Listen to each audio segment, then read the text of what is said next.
The Hague, Netherlands, the Dutch Red Cross offered its deep apologies Wednesday for failing to do enough to protect and help Jews during World War II, after being sharply criticized by a respected research institute.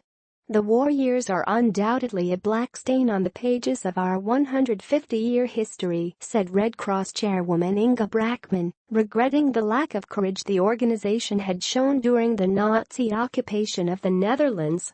Get the Times of Israel's daily edition by email and never miss our top stories free sign-up. "We have offered our deep apologies to the victims and their relatives," she said, adding that the organization acknowledges the mistakes made during and after the war. In a study commissioned by the Dutch Red Cross, the Amsterdam-based NIOD Institute for War, Holocaust, and Genocide Studies found there was a serious shortfall in the help given to persecuted Jews in the Netherlands. Dutch political prisoners in camps outside the Netherlands also had to go mostly without the help of the Red Cross, the study concluded.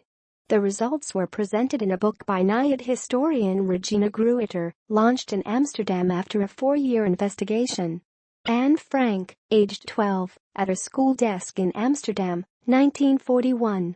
Courtesy, Beyond the Story. "The organization's headquarters made things too easy for the occupiers," said the current Dutch Red Cross director Gijs de Vries. "They never spoke about the persecution of the Jews and docilely followed the occupiers' instructions.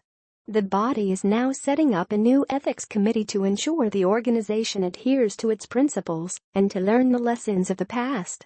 Of about 140,000 Jews known to live the country at the start of World War II, only about 30,000 survived.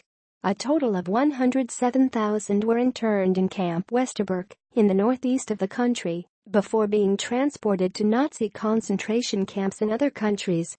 Perhaps the best-known Dutch victim was Jewish diarist Anne Frank, who hid in an Amsterdam house from the Nazis before being betrayed and sent to Bergen-Belsen in 1944, dying of typhus in March 1945, just weeks before the camp was liberated.